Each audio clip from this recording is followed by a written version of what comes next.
Welcome to Fish Creek here in Anza Borrego State Park. My name is Fred G.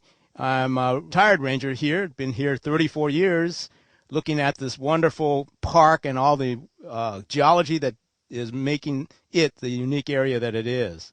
More specifically, just to point out right behind me that geology is not passive science.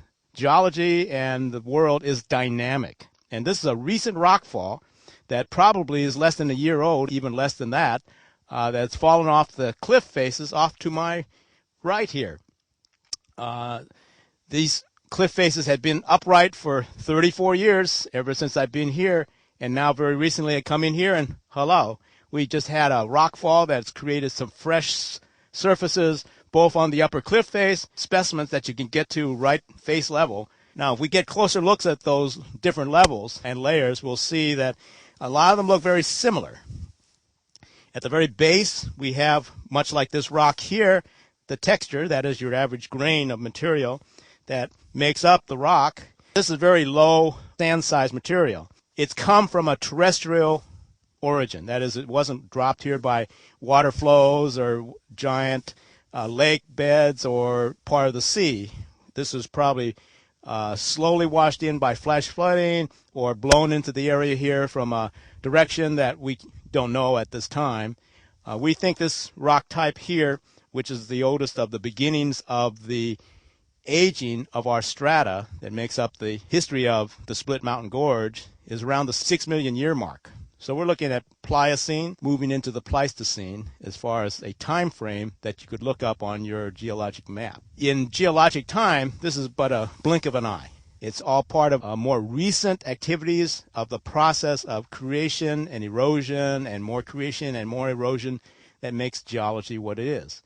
As we explore more of this canyon, you'll find a lot of repetition because we're only going through a small section here, and we'll see many of the layers here representing the effects of that process of erosion here affecting the area uniformly. Erosion will always give kind of a unique look very, very locally when you're looking at small sections. But generally speaking, we're looking at different levels of rock that has eroded from a mountain range long since gone, possibly to our west. It may have been the ancestral roots of the Vallecito Mountains. And they slipped off the slopes, alluvial fan formation, as well as mud flow. The alluvial fan formations will have a lot of gravel, cobbles, that size material, generally layered, but not perfectly aligned like the tiles in your bathroom, which would indicate that the slopes were providing a fairly uniform kind of material, which would indicate a certain level of rainfall, allowing that size material to get to this point that we're looking at exposed now. When you look at some of the other layers where you've got size of rocks that are as big as pianos, half of a car, then we're looking at something that's an even bigger event, and those are mud flows. Mud flows have the capability of transporting a great deal of material all at once, and it tends to be a lot more jumbled in the size and kinds of materials that are in those layers, because they're just literally taking a chunk of the slope of the mountain face and just sliding it off, just like you would take your hand and pushing a layer cake apart, and one of the layers moves down as one tier. You're keeping everything that's in that tier fairly intact, and it moves everything that's on that tier in that tier. When we're looking at the alluvial fans, that's more like the icing. Let the icing slide off or it melts off. It will move what it can for the size of material that's there with the amount of force that will allow it to move. In this case, it's water. Water is the key to everything when we're looking at the geology in trying to figure out what's being shaped by erosion.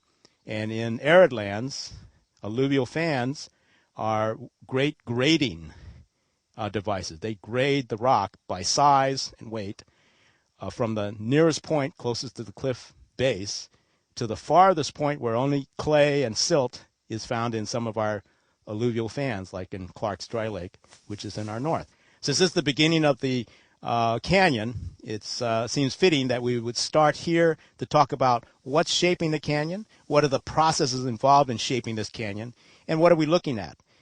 To kind of put in a summary form, what we're looking at are multiple layers, although most of the layers are very similar, of mud flows, times of heavy rainfall, alluvial fans times of rainfall that is periodic or sporadic or intermittent.